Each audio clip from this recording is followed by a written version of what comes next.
첫 번째 세션은 평화 대화 세션입니다.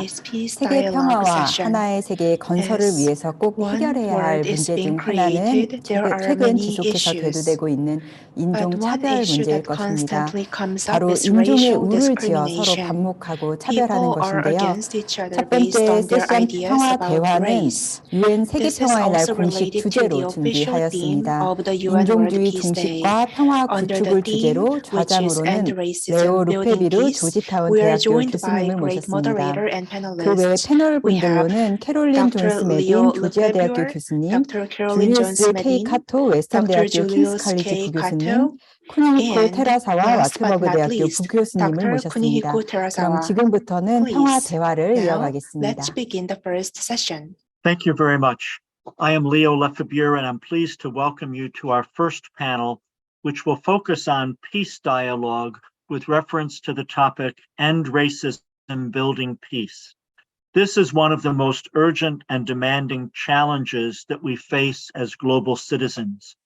In one context after another around the world, age-old prejudices and biases poison the lives of societies and cultures.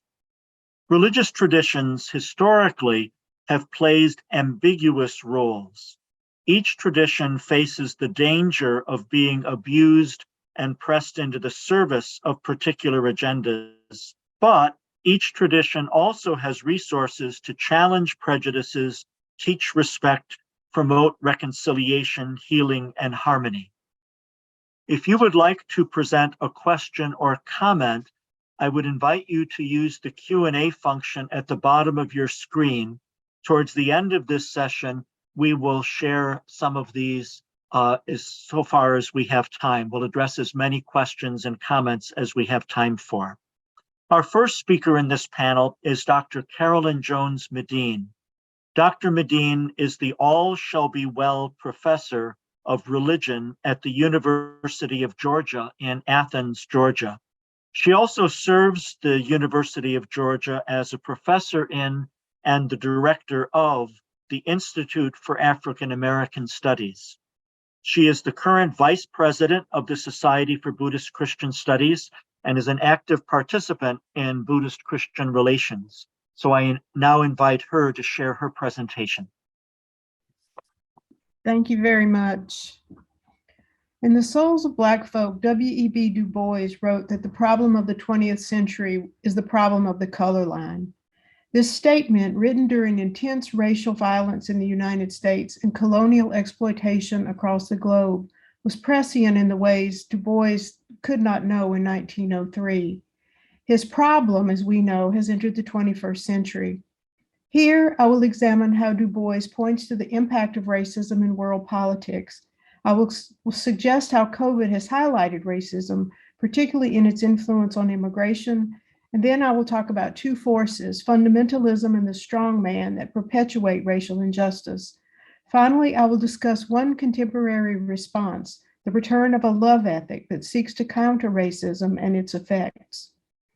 E. Tendai Achume writes in a report on COVID for the United Nations, racial injustice is a defining challenge of our times.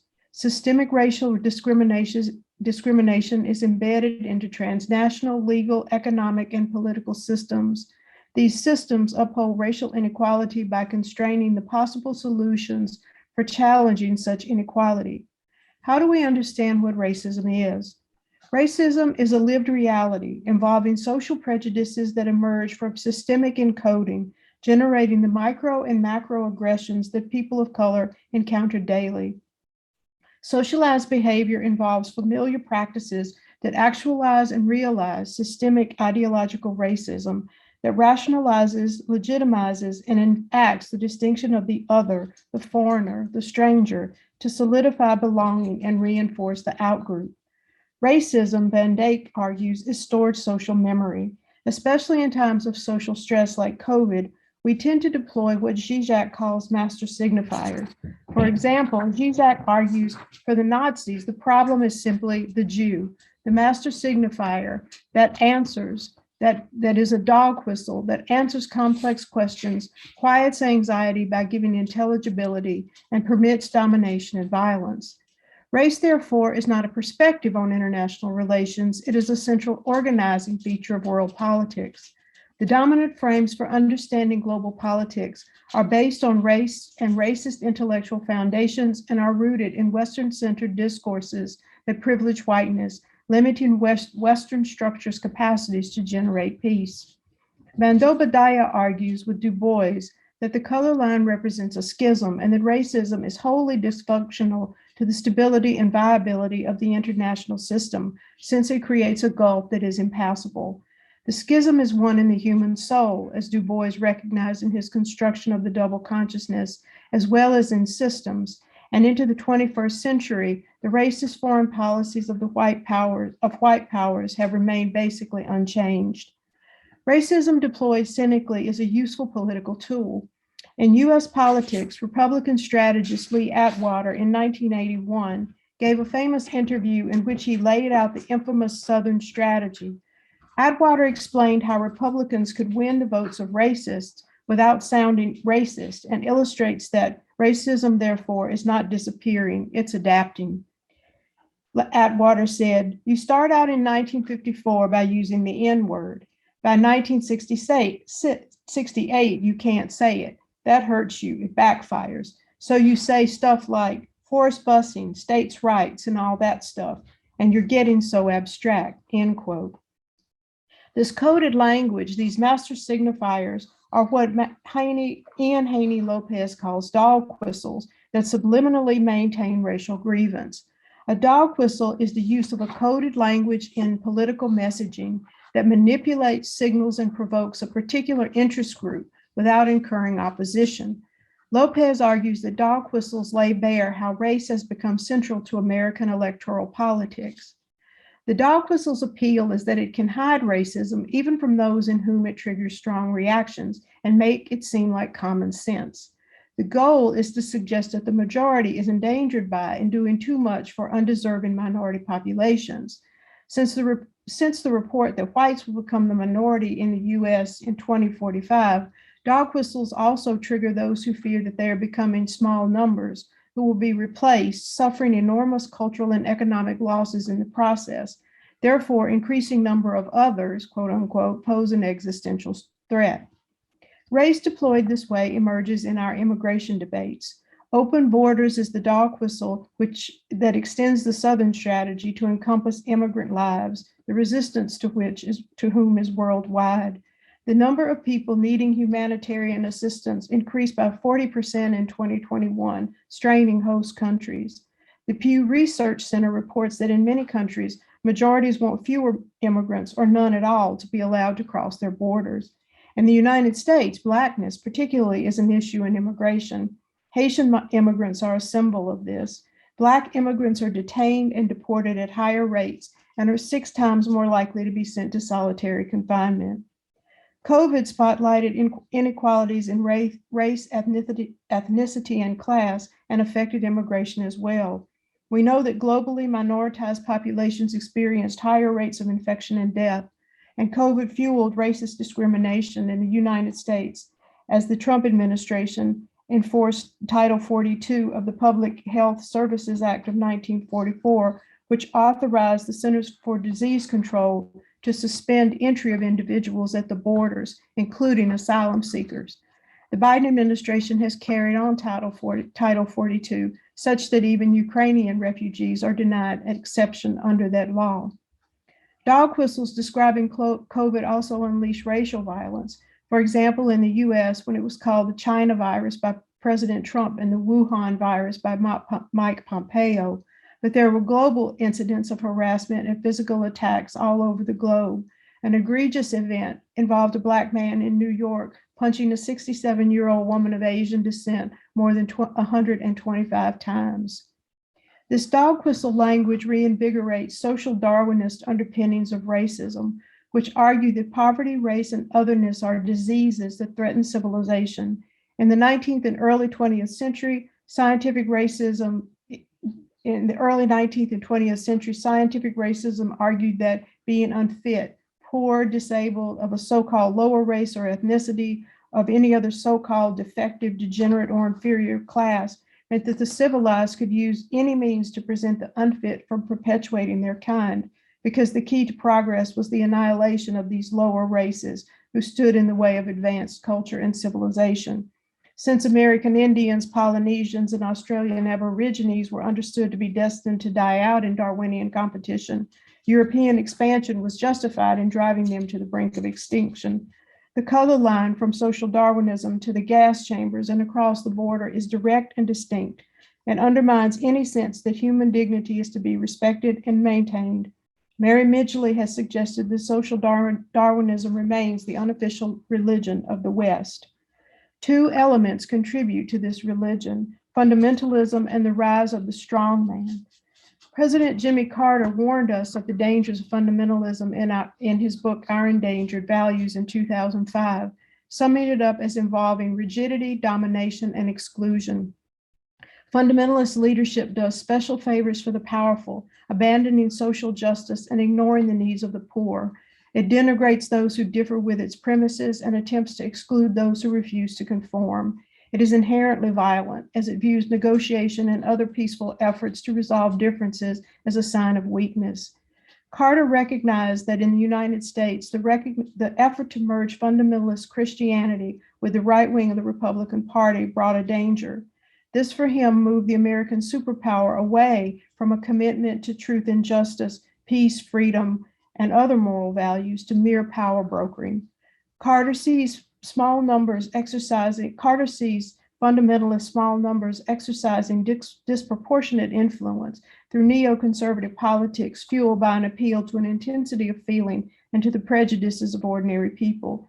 This leads to attacks on diversity, inclusion, empathy, and Blackness. Fundamentalist leadership is hypermasculinized and patriarchal, led by authoritarian males like Vladimir Putin, and I would add patriarchally coded women like Giorgia Meloni. Typically, even as strong men are elected by and subject to the constraints of democracies, their I alone can fix it stance erodes the distinction between the state and the leader. They have contempt for the rule of law, while at the same time they want to control the courts because that control allows them to challenge elective democracy itself. Strongman leaders make the populist claim that they are representing and that they love the real people, protecting them against the elites. They preside over a politics driven by fear and nationalism. This allows them to deploy master signifiers like build the wall or get Brexit done that suggest that they're simple solutions for complex problems. They desire to be admired for their strength, particularly as that strength stands between the people and shadowy external enemies. Most terrifying, they desire power for life. Strongman leaders are adept at using media, particularly social media.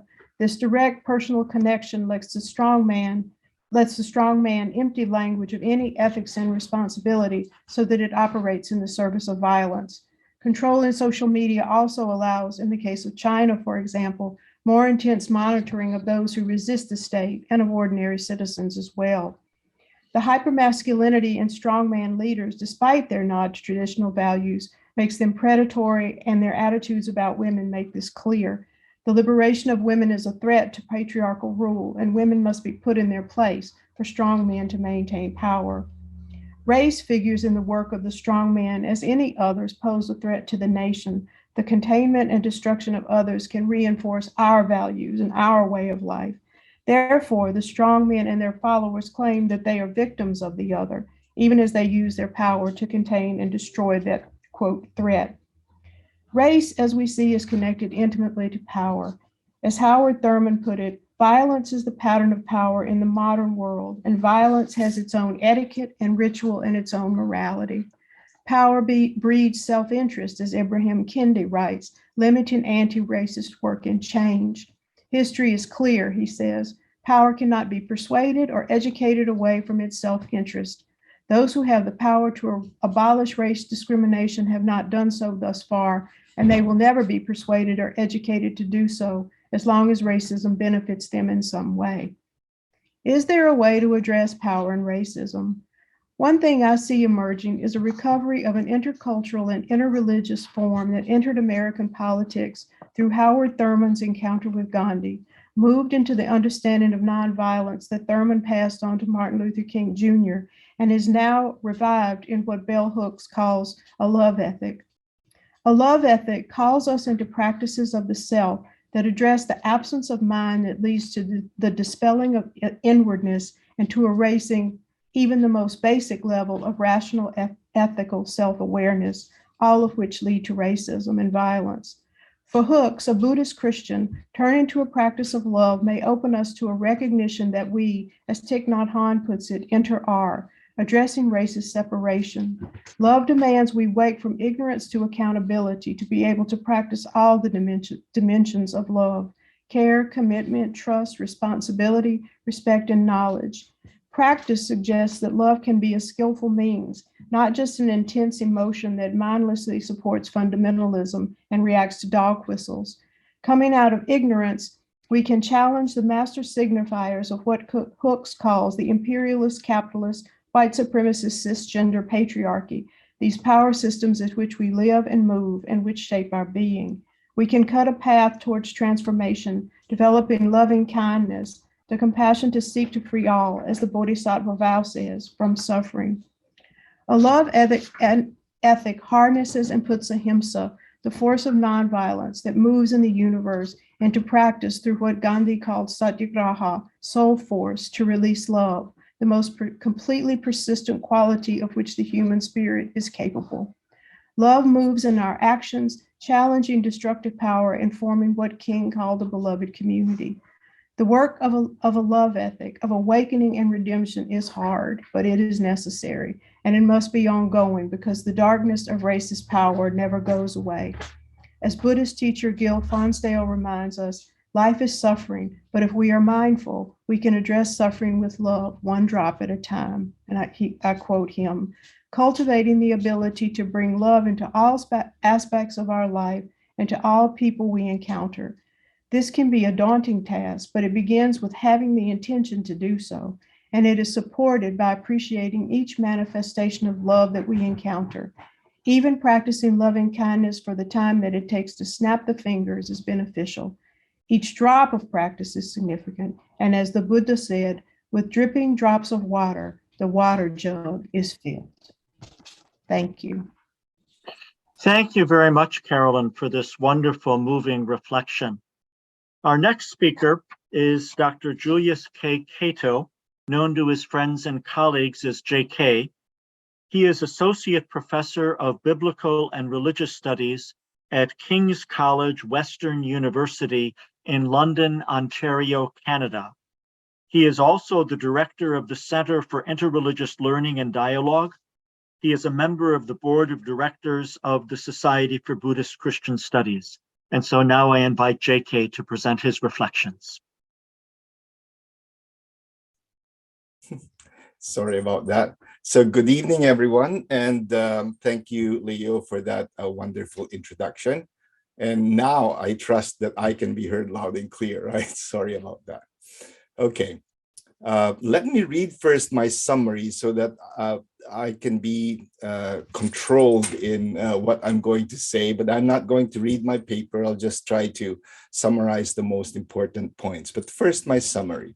So I entitled my presentation, Ending Racism and Building Peace, reflecting on the horror of the Canadian residential school system. Racism is one of the dominant factors that has characterized human history.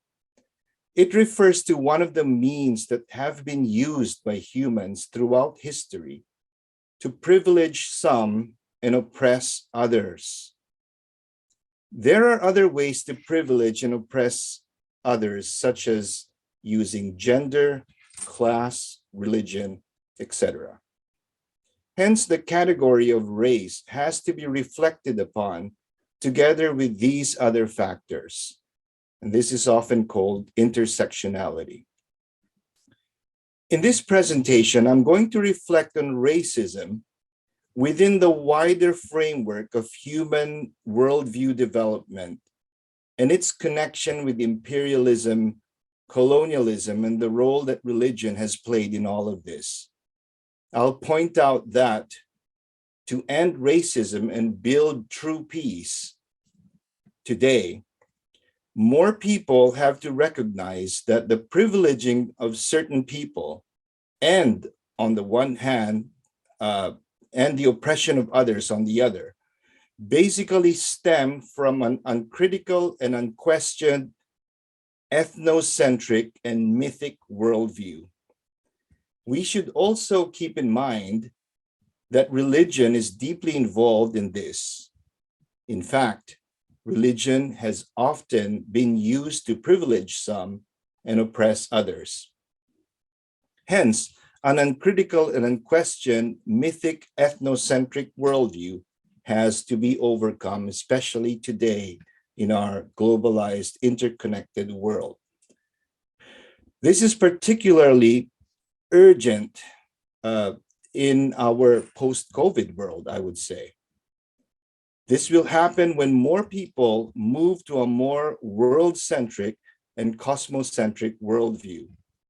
On the other hand, religion can also offer valuable insights, as Leo said a while ago, on how to move beyond ethnocentric worldviews toward a vision of the kingdom of God where everyone is accepted and loved. Now, as a practical illustration of these ideas, I'll situate them in the context of the sad and terrible history of what we can call the Canadian residential school system, under which countless Indigenous children were oppressed and even died as a result. This system was the product of a deeply held mythic ethnocentric worldview that privileged one race and ethnicity and oppressed another. I will draw some lessons that we can learn from that history, lessons that will hopefully help us to build a more just and peaceful world today. Okay, so here in Canada, where I live, one major issue that is the talk of everyone nowadays is the residential school system.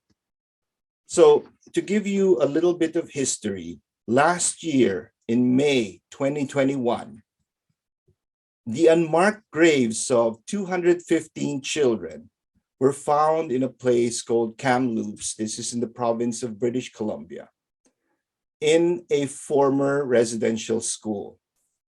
So this caused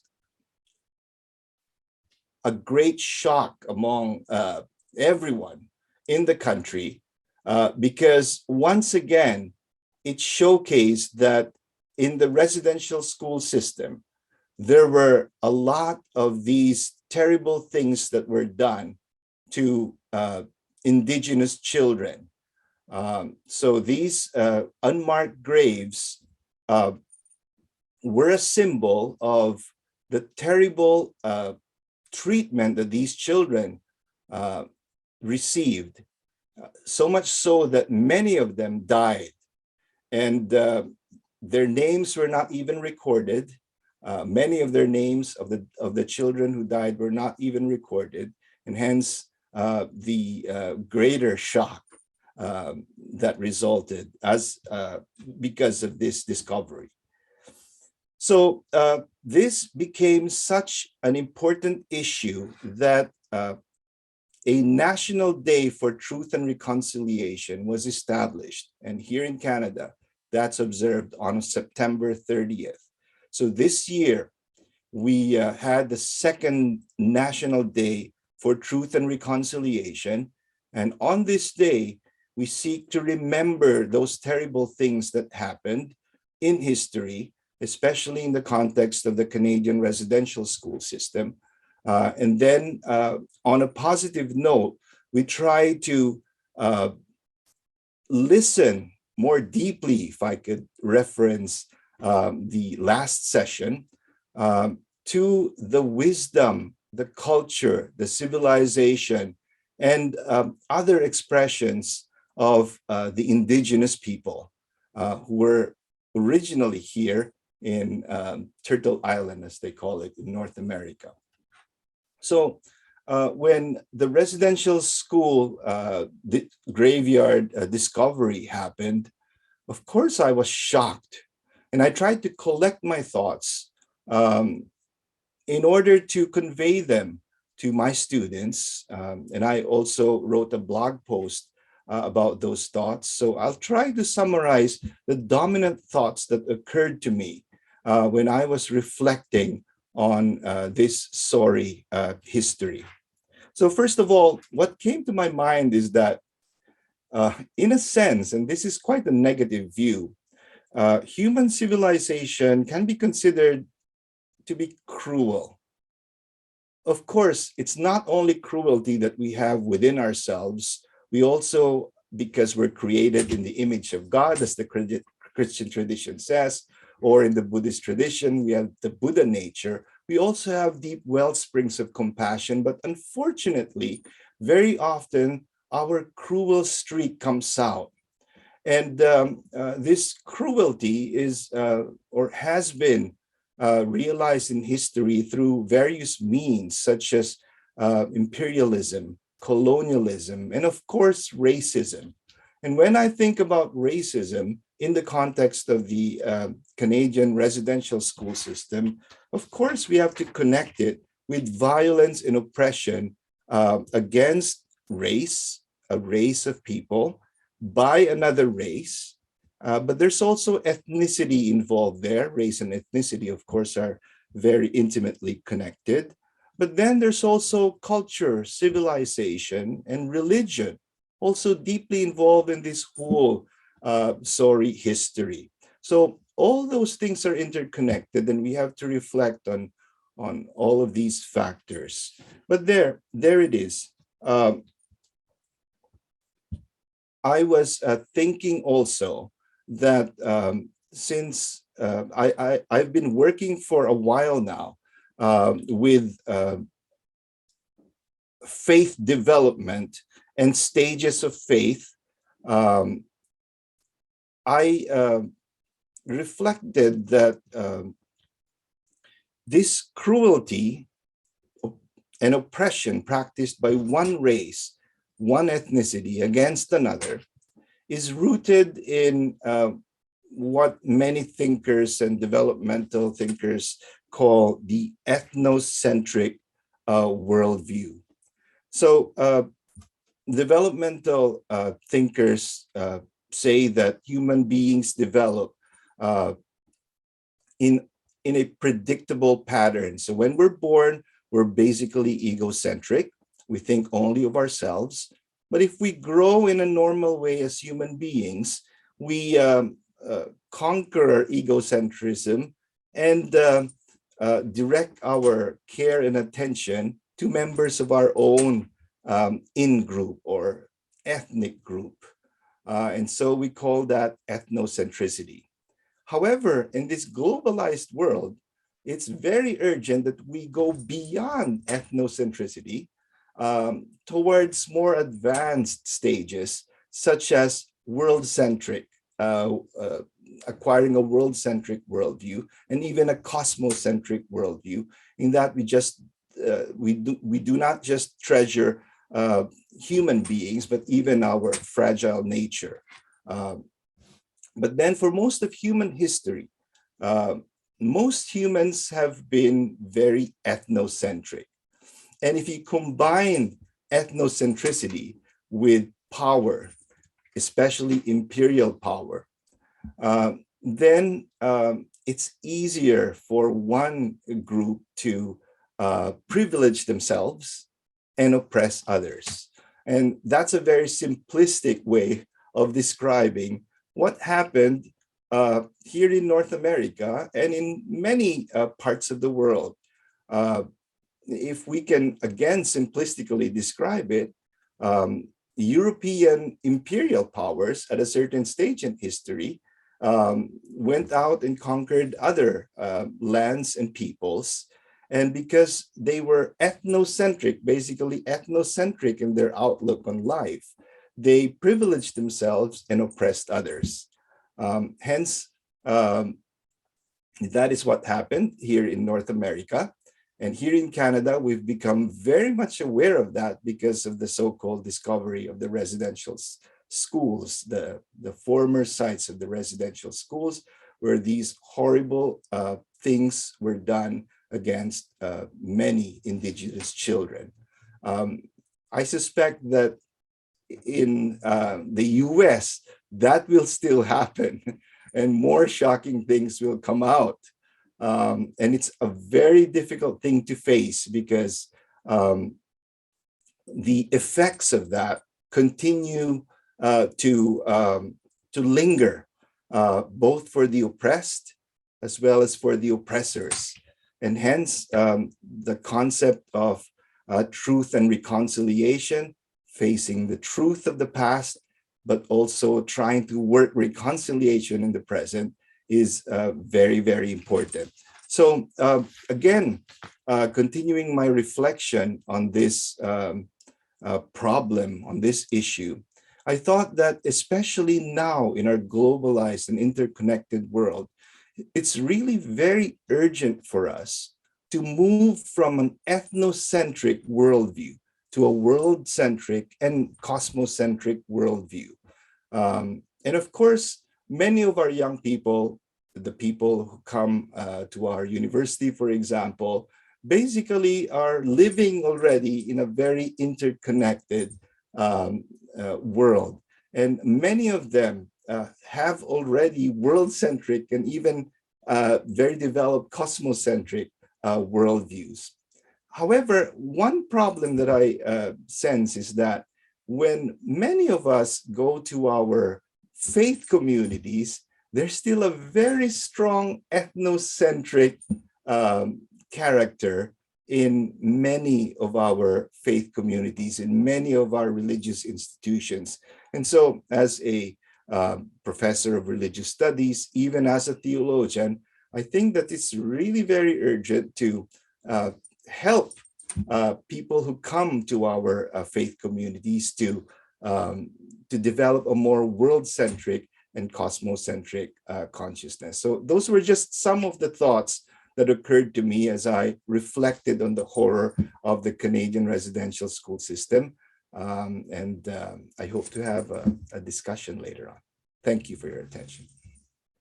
Thank you very much, JK. This is a very moving, very insightful discussion. And you're absolutely right. We in the United States will have another round of discussion of our own history, terrible history with the residential schools. So this is very helpful. Our final speaker in this session is Dr. Kunihiko Terasawa, who we've already seen facilitating the earlier discussion. Dr. Terasawa is Associate Professor of Religion at Wartburg College in Wartburg, Iowa. He is the International Advisor for East Asia and a member of the Board of Directors of the Society for Buddhist Christian Studies. He recently had a sabbatical in East Asia, where his research focused on how interreligious transnational solidarity of religions can address the challenge of ultranationalist populism in the Pacific Rim. And so now I would like to invite Kuni to share his thoughts and reflections. Yes. So as Leo explained, I had a sabbatical in Hong Kong, 2019, so teaching as a visiting professor at Hansen University, so teaching Hong Kong students. So during the time was a kind of student uprising for democratization. Then when I left Hong Kong, there was a so-called national security law was imposed by the Chinese government and Hong Kong government. And now many young people's movement has been suppressed. A very difficult underground situation. So this is a kind of not directly related to the racial issue, but within the nation, there is a kind of ethnic difference, cultural difference, or linguistic differences are sometimes discriminated. But this is not only China's issue. This is Japan, Korea, and Taiwan, and China, Philippines. Is a very important issue as involved for East Asia context. And now, as China, as you know, Uyghur the Muslim issue, Tibetan Buddhist issues. So many issues are based on, as Caroline mentioned, about fundamentalism and power and macho-ness, ideological fundamentalism and macho-ness and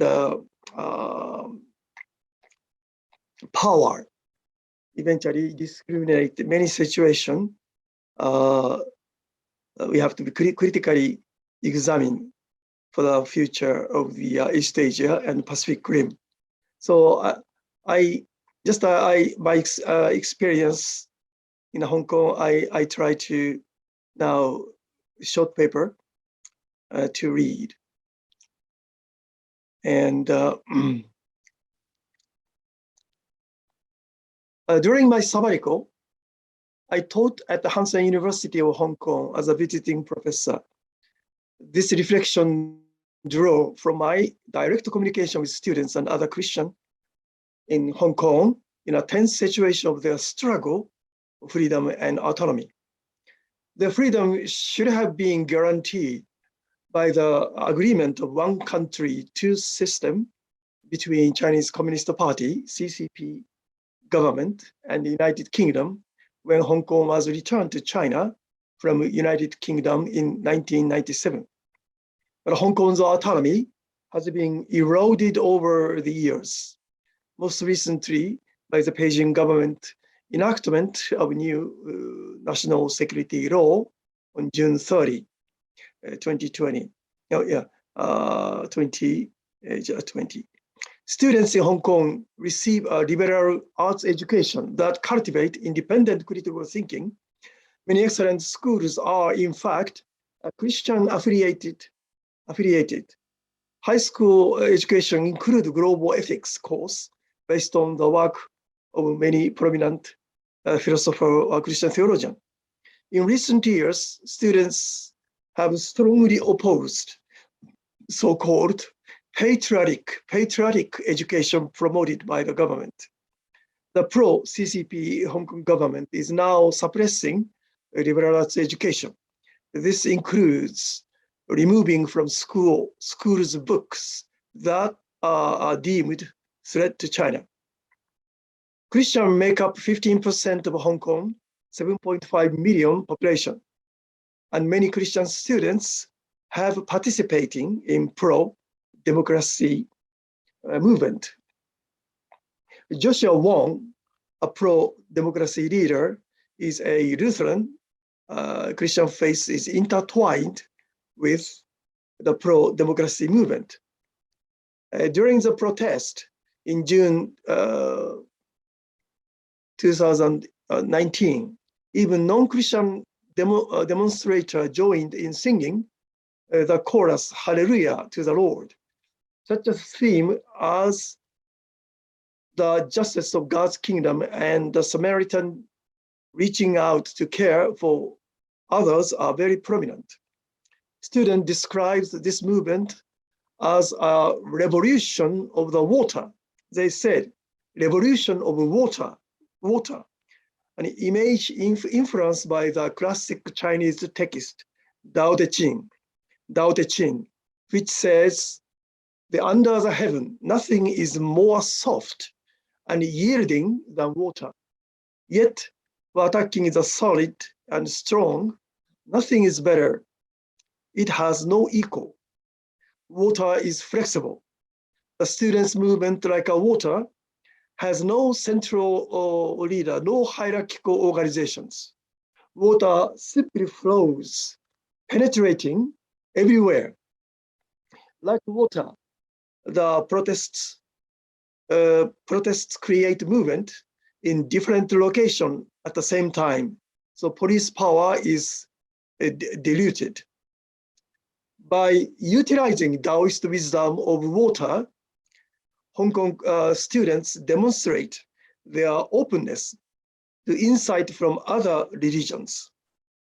Hong Kong Lutherans have been actively engaged in interreligious dialogue with Buddhists since the Norwegian Lutheran missionary Karl Reinhardt founded the Dialogue Center at Tao Fan Chan in 1930s. Currently, Hong Kong has 300,000 Muslims who have immigrated from Indonesia and Malaysia. When police and the demonstrator crashed near the Kowloon Mosque, and police sprayed a large amount of blue dye on the building. Many students volunteered to wash the mosque, the act of solidarity that impressed the Muslim Islamic community. Therefore, students are fighting not only for their rights, but against the prejudiced notion that Muslims are terrorists. This spring, over 40% of thousands of protesters arrested were students, with many university students are already arrested. Therefore, now middle and high school students are now in the front, at the forefront of the protest. It was very painful to see them being beaten mercilessly by the police batons. Police use pepper spray directly to protesters' faces and have hired local gang called White Shirt Squads to attack students. Many students have been found dead in strange circumstances and judged to be suicide. Almost 1,000 students' bodies are floating in the ocean. So people posing as a students destroy ATM machine, traffic lights, and window. Students say they are infiltrator are working to make the movement appear violent to justify the crackdown. Those people who are pretending students to act violence, destroying ATM machine. But students found that they have a gun. Students cannot have a gun, you know. Only a Chinese agency or government agency can do. Therefore, the introduction of the national security law has resulted in more arrests. Mr. Wong dismissed his political party due to the danger of possible lifetime prison sentence under the law. The reality on the ground are changing as challenges grow. It may be important for American churches company to continue offering internship opportunity to students from Hong Kong when travel is safe, and for colleges and seminaries to promote exchange program from them. Through this opportunity, leadership, develop and training otherwise not available within the Hong Kong can continue. I have learned from Hong Kong students how precious freedom is. The Americans often take for granted the freedom we have. So we are called to act with compassion. Where there may be suffering, we can be inspired to stand up for belief to and speak out for human rights. So just as theologian Karl Dietrich Bonhoeffer during World War II, and also just as Martin Luther King Jr. did during the civil rights movement, and we can learn from Hong Kong students who embody the best of East and West, utilizing the wisdom of other culture and religious tradition to enrich their own Christian identities. Therefore, for me, is the Chinese now government suppressing so many ethnic minority, Uyghur, Tibet, and Hong Kong, and within the people, so-called digital control, so-called digital fascism, everything controlled by digital, centered on Beijing government. This kind of a nationalism, ethnocentric Han race imposing ideological fundamentalism is a very much dangerous.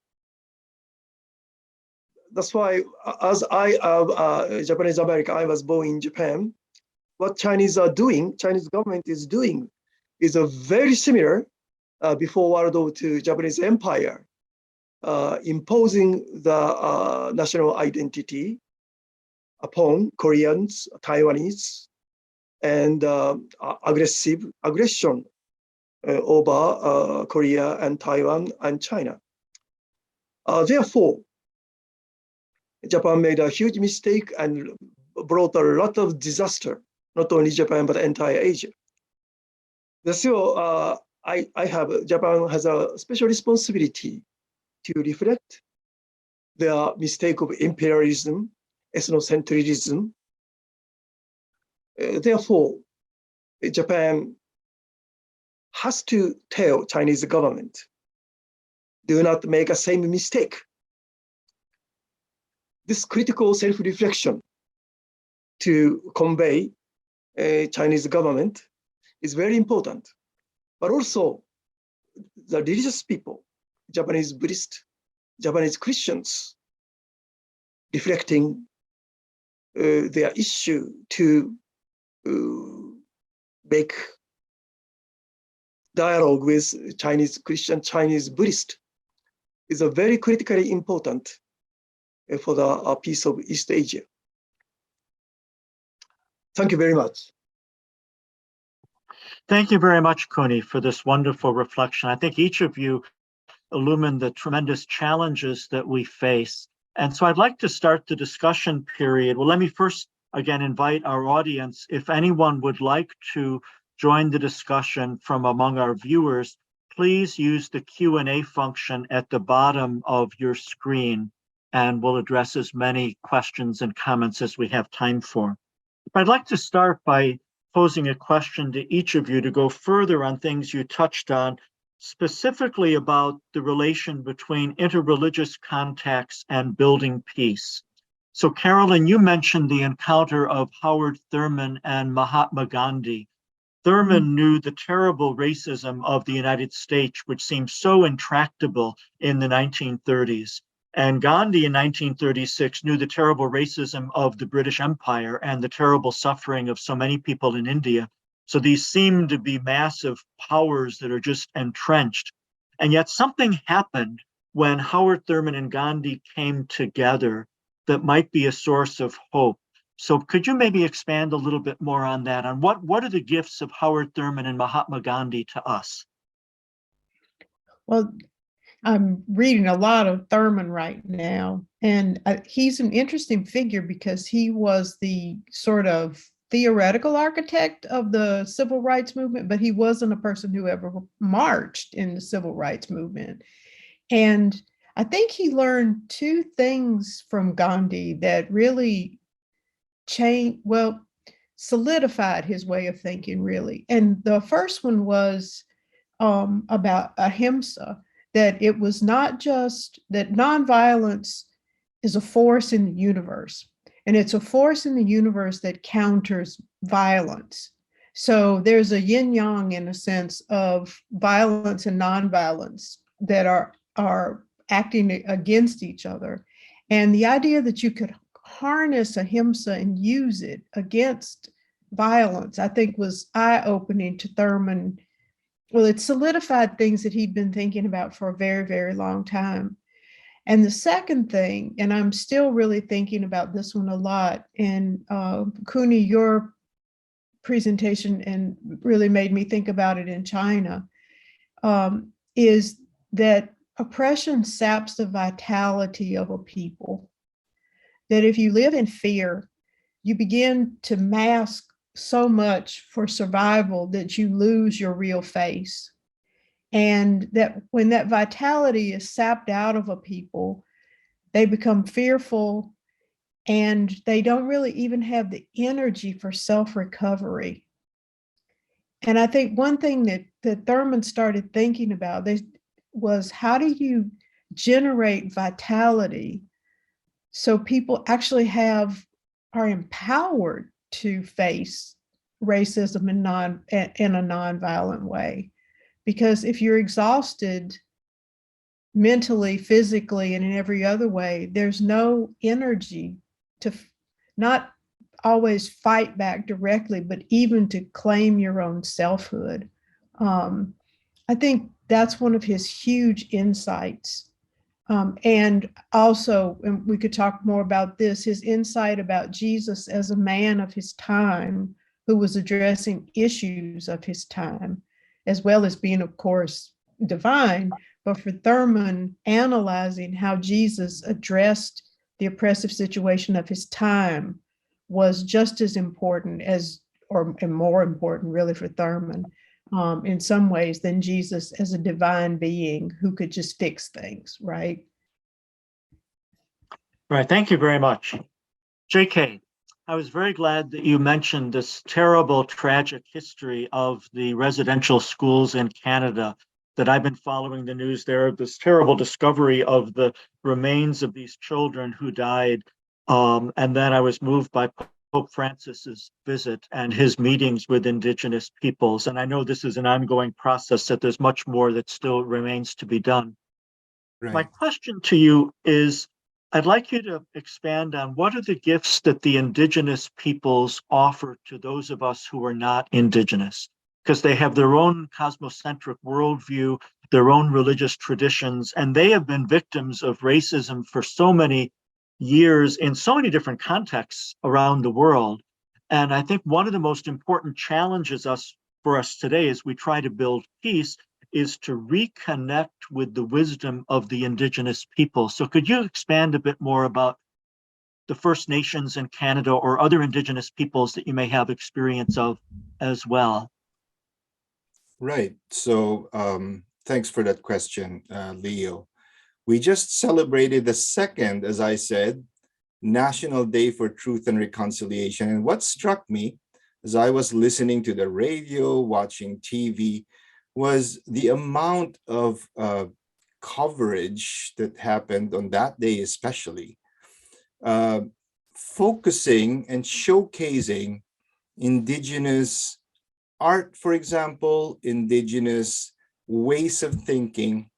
And there are two things that stood out for me and continue to stand out for me from my continuing education with regard to the Indigenous cultures here in North America.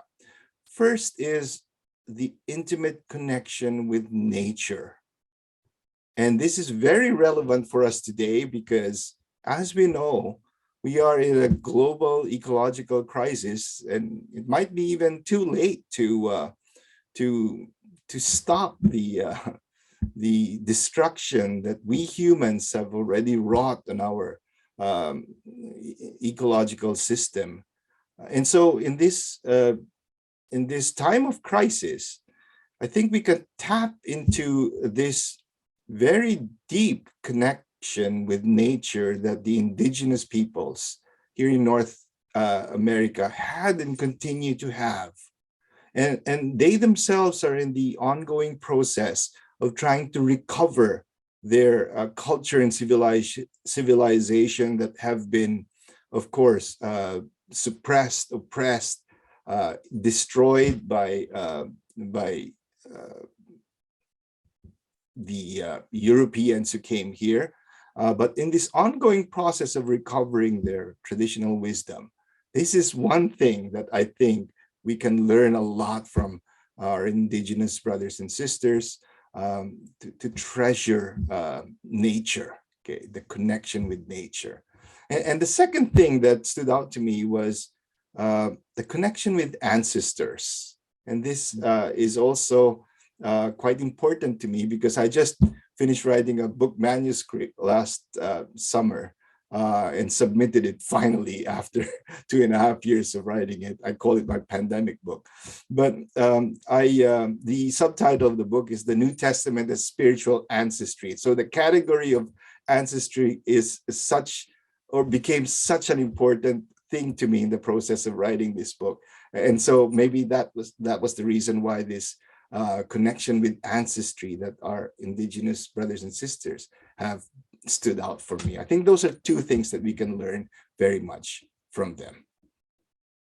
Good, thank you very much. That's very helpful. And this, the notion of the ancestors is very important among African traditional religions as well, and in many, many different cultures. Kuni, you know the world of East Asia with all its challenges and treasures. And I know you have a brother who is a Buddhist monk who also is a worker for peace. And so I'd like to invite you to reflect a bit further. And again, you touched on this somewhat, but amid all the challenges and this tragic history of so much conflict among, Japanese, Korean, Chinese, what are the gifts that can come from interreligious encounter? Or, as Mark Uno reminded us earlier, there's often multiple religious belonging, multiple religious practice. So how can interreligious awareness and encounters be a resource in East Asia or beyond for addressing the challenges of bias and prejudice? Thank you for excellent questions. Yes, indeed, my brother is a Buddhist monk, and he used to be Christian, but he became Buddhist monk following the Nihonzan Myohoji. Reverend Fujini Tatsu was a friend of Mahatma Gandhi, and then he went to India. My brother went to India with a teacher, and non-violent movement, building a peace pagoda in India. And he eventually went to London to build a peace pagoda and became an anti-nuclear peace movement center. And eventually Moscow and Ukraine. He stayed in Ukraine for 30 years. So he was involved in so many stuff. He just brought many Ukrainian disciples to Japan last month. So he also, Tenshan China, he tried to rebuild the Lotus Sutra. As you know, Lotus Sutra, Mahayana Buddhism in China, Tentai Mountain, the Iccgc is a very important. The Iccgc's teacher was Dangak Zenshi, who taught Lotus Sutra to Iccgc, is a Mount Dasu. Mount Dasu, he tried to build the peace pagoda, and 1,500 years ago, the Chinese monk Ganjin tried to bring Buddhism to Japan, and already Korea's picture brought Japan Buddhism to Japan, but Ganjin brought Buddhism, Mahayana Buddhism to Japan. So he tried to return the Reverend Ganjin's ash to bring back to the Mount Dasu to build a Buddhist peace pagoda to restore kind of pan-Buddhist solidarity between Japan and Korea and China before modern nation state arose. There was a Buddhist pan-Asia solidarity. So this tried to bring back, revitalize such a Buddhist roots between India and China and Korea and Japan to make a grassroots Buddhist solidarity to overcoming nationalism. This is he tried to do. That's why this is now Japan Korea is a very important because we share the democracy and freedom. That's why I really appreciate one Buddhist, and also in Japan, Rissho Kosekai, or so many Buddhists is to communicate. We have a lots of, Japan, Korea has a lot of historical difficulty, but if we make a model to the Buddhist Christian, Japanese Christian, and Korean Christian Buddhist work together to repentance, forgiveness. Japan, Korea has a model of the love and unite, forgive. This kind of relationship between Japan and Korea we established. This is a strong impact on China and North Korea. So therefore, I really value this conference. Thank you. Good, thank you very much. Now I'd like to open the floor for any of you to share further thoughts or to respond to each other's. You may have some thought or question for another of the speakers. So the floor is open.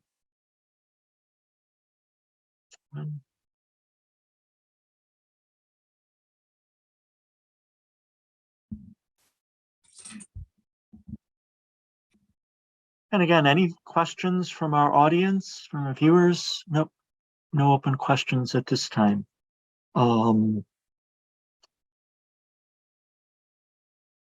It did look like in the chat that there was one question: what would be the most essential and primary wisdom for all of us?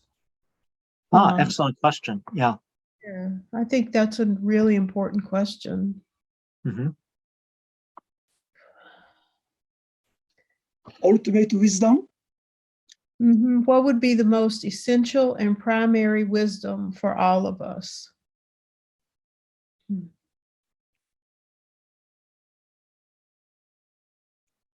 That's a great question. What are your thoughts? Yeah, I mean, I was thinking from your opening remarks, Leo, about stopping, to Mark's remarks about listening, to all the remarks here, which have talked about, I'm not sure how to put this right, but going back to the indigenous or the grassroots or the foundations in a certain kind of way. How do we stop, listen, and, you know, don't let the dog whistle politics or the strong man shape our thinking, but really do the self-interrogation that potentially can disarm our hearts. I don't know, that's the hardest. I mean, that's really a personal thing that I've been thinking about very much as I was writing this paper, is my own heart disarmed in such a way that I'm open to true listening, to wisdom, to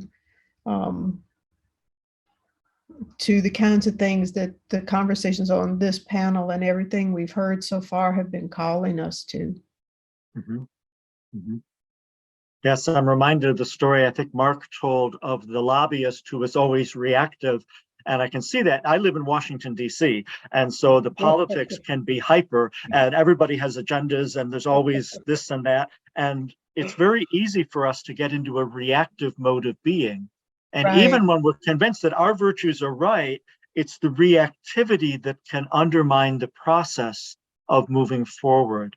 And that's where this ancient Buddhist call to stop is very helpful to me. And so I'm a Catholic priest, but I've engaged in both some Zen sitting and some Vipassana sitting, and that's been very helpful for me. Many years ago, I sat a retreat with Thich Nhat Hanh. And so I resonate with the comments of that woman that Mark was commenting about, how he just could frame things in a different way and try to help us move beyond the reactive framing, which often just increases suffering, towards a way in which we can think and feel and move in other directions. Yeah, and transform. He told Bell Hooks to transform her anger into compost. In other words, to transform it into that which can make things grow.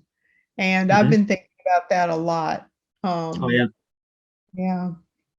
Yeah, I remember Thich Nhat Hanh commenting many years ago when he was meeting peace activists in the United States who were demonstrating against the US involvement in the war in Vietnam. And Thich Nhat Hanh's comment was how angry they were. And it was that anger that he thought also needs to be addressed.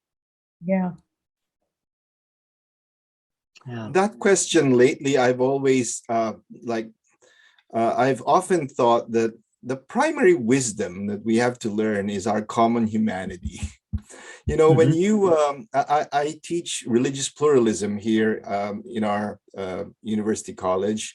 And of course, we examine the different religions, and we also spend time seeing what religions are saying about themselves.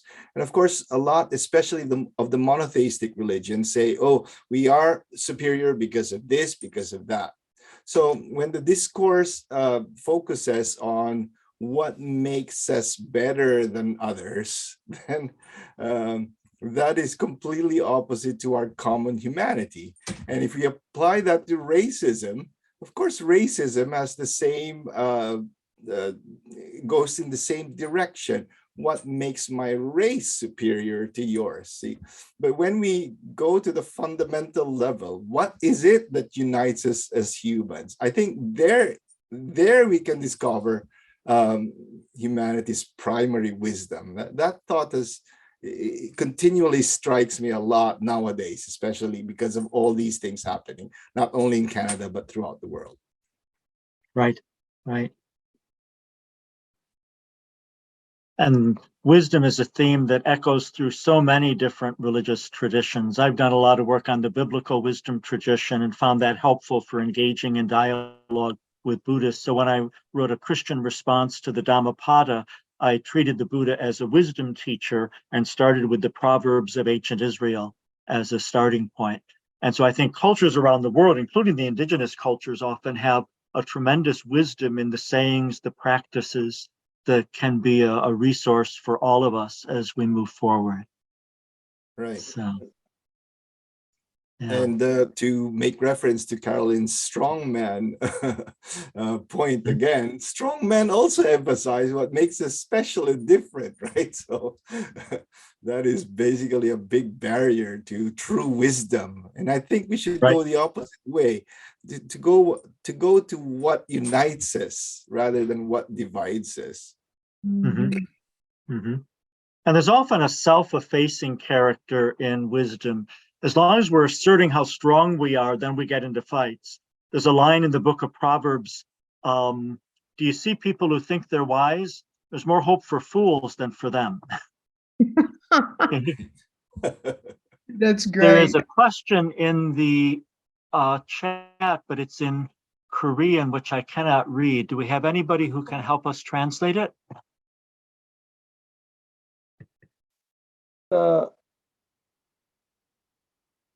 Mr. Kim?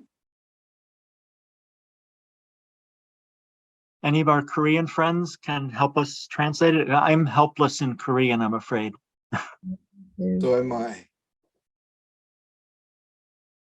I learned, but I forgot.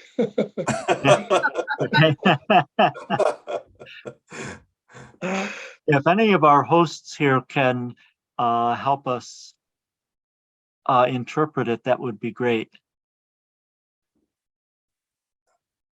How long do we have, Leo? We have about 6 minutes left. It's 11:54, so 5-6 minutes. Right. Yeah.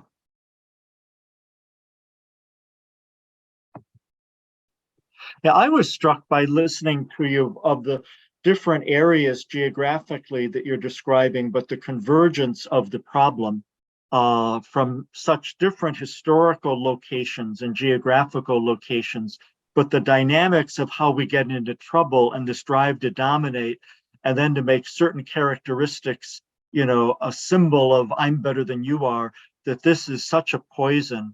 And I, as a Catholic, find the Buddhist analysis of the three poisons very, very helpful in naming this, of the ignorance leading towards craving, leading towards anger. And the cycle never ends, because I get more angry and then I want more, and then I get more ignorant about myself. And this is where I think the wisdom of the Buddha just stop.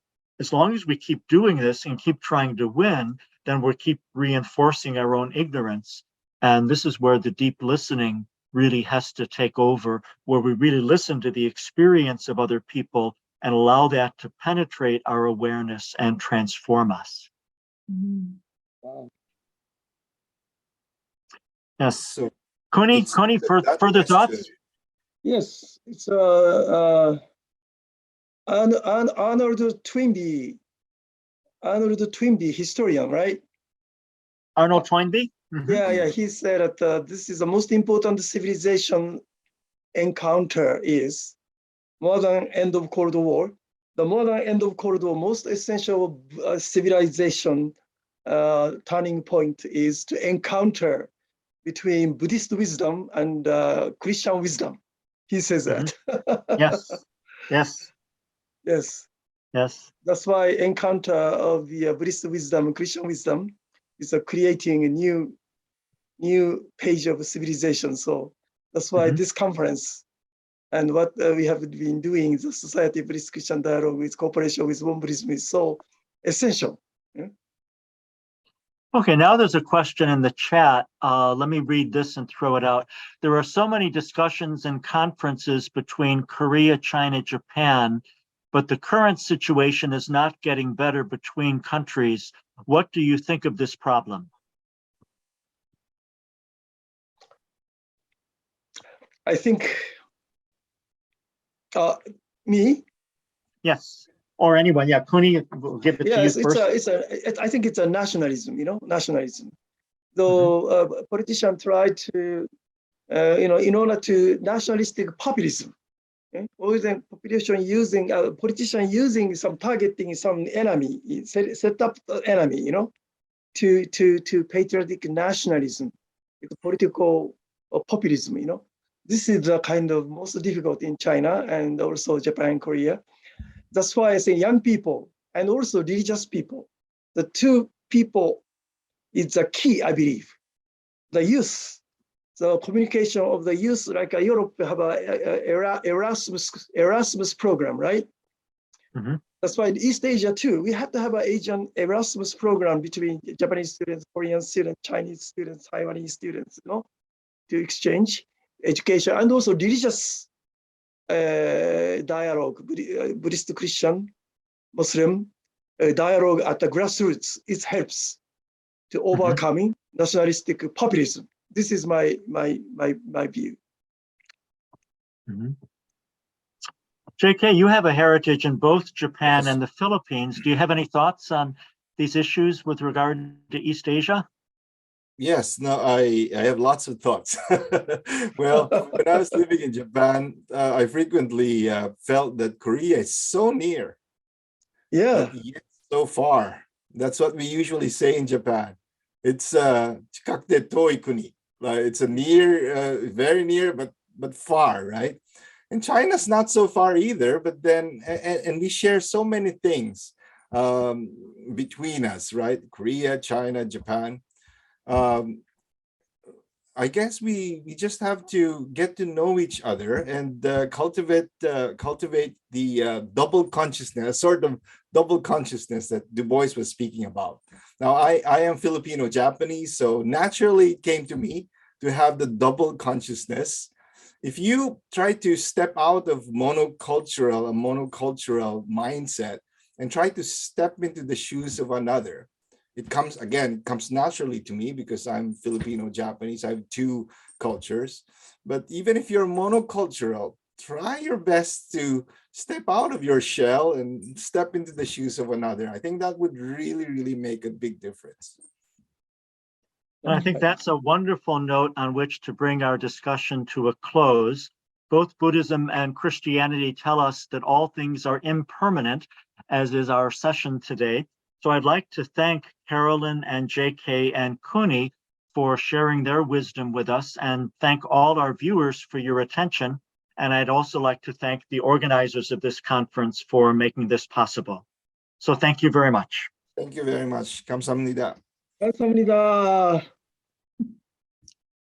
첫 번째 세션 평화 대화를 들어보았습니다. That was the 인종주의 end of the 중심과 first 평화 session, 구축을 Peace 주제로 Dialogue. 들어보았는데요. And the theme was 코로나19 ending racism and 팬데믹에서도 building 세계는 여전히 peace. 인종차별과 So 불평등을 amid 드러내고 있고 COVID-19 혐오, pandemic 폭력 situation, 사건이 there is 이어지고 still 있습니다. racism, hatred, and 방울물이 떨어져도 violence. 물병이 찬다는 말씀을 하신 So even 것처럼 with drop 사랑 of 한 방울이 water, 더해지고 the jar can be 실천한다면 filled. So 인종주의 with drop 극복이 of 가능한 love, 날이 반드시 오리라는 I 기대가 believe 있습니다. someday we can 무엇보다 finally put an 영구적인 end 진정한 to 평화를 구축하기 racism. 위해서는 And to 자민족 build permanent 중심주의에서 peace, we should move 인류의 away 시각이 from 대세계주의로 ethnocentric 전환이 view 되어야 to word-centric 가능하리라고 view. 생각이 됩니다.